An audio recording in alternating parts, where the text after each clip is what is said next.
Qu'est-ce que c'est le contexte de la régression linéaire simple? Si vous avez n paires de points x, y, y, vous cherchez à déterminer les constantes alpha et bêta qui vont le mieux exprimer la relation linéaire qui pourrait exister entre x et y. Fait que vous cherchez le alpha bêta qui va vous donner la meilleure droite, puis par meilleure, on entend celle qui minimise le carré des distances entre la y puis la prédiction, si vous voulez, donnée par la droite de régression. Cette différence-là, c'est ce qu'on appelle le résidu. Pour que la régression linéaire vous donne ce que vous cherchez, vous avez besoin de certaines hypothèses sur les résidus, entre autres. Elles doivent suivre une distribution normale et avoir la même variance, indépendamment du point. C'est-à-dire que, indépendamment d'où on se retrouve sur l'axe des x, la différence entre la droite de régression et la valeur de y, c'est ce qu'on appelle le epsilon. Là. Voici ma droite de régression, voici un y, voici le epsilon correspondant. Ça devrait être aussi propice d'être positif que négatif.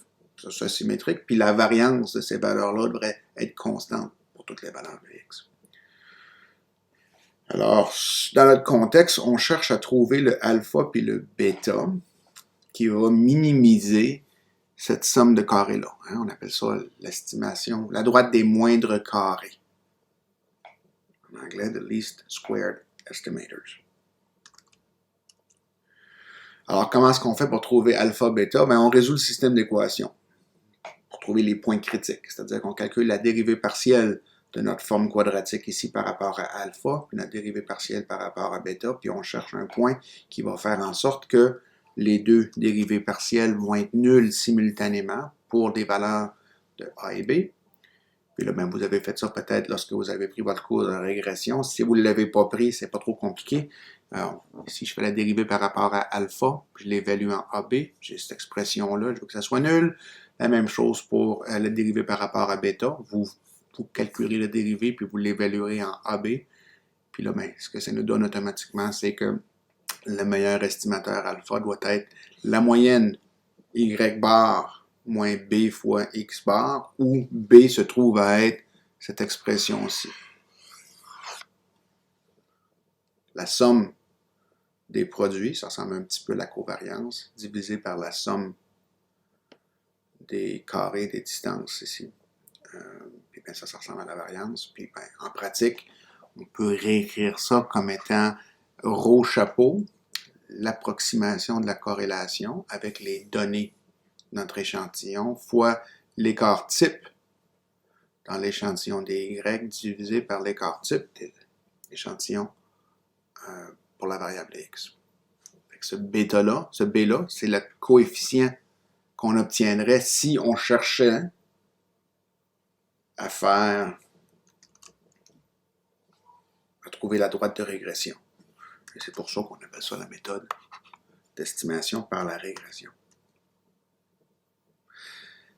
Le B que vous allez obtenir, c'est-à-dire le bêta chapeau que vous allez obtenir, là, il va dépendre de l'échantillon que vous avez choisi, prélevé. Alors, si vous prélevez un échantillon différent, vous allez avoir un bêta différent, un coefficient bêta différent, dans votre estimation pour la moyenne de Y selon la méthode de la régression. Et puis, ben ça, c'est normal. Mais en général, si les variances qui rentrent en jeu sont faibles, il n'y aura pas tant de variations que ça sur le bêta. C'est ce qu'on aimerait. On aimerait qu'il n'y ait pas beaucoup de variations. Fait que notre B, c'est pas une valeur constante. Dépendamment de l'échantillon, on a un B différent. Vu qu'on a un B différent, vu que B c'est une variable aléatoire, puis que X bar aussi c'est une variable aléatoire, on ne peut pas en conclure ça. L'espérance de B fois X chapeau, c'est pas la même chose que l'espérance de B fois l'espérance de X chapeau. Ce qui veut dire que dans ce contexte-là, l'espérance de UYL, qui serait l'espérance de Y bar plus mu X fois l'espérance de B moins l'espérance de B x bar, ben, ça ne sera pas égal à mu de Y. Cette expression-là ici, en général, ne sera pas égale à 0.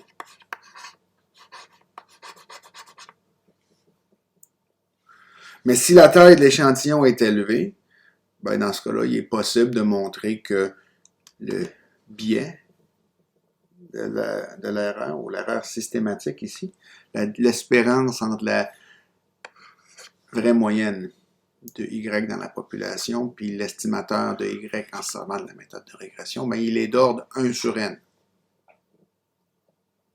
Comme si c'était la même chose pour l'erreur systématique de l'estimateur par le quotient. Ça fait que mu YL, c'est un estimateur biaisé du vrai mu YL. Du vrai mu Y, pardon.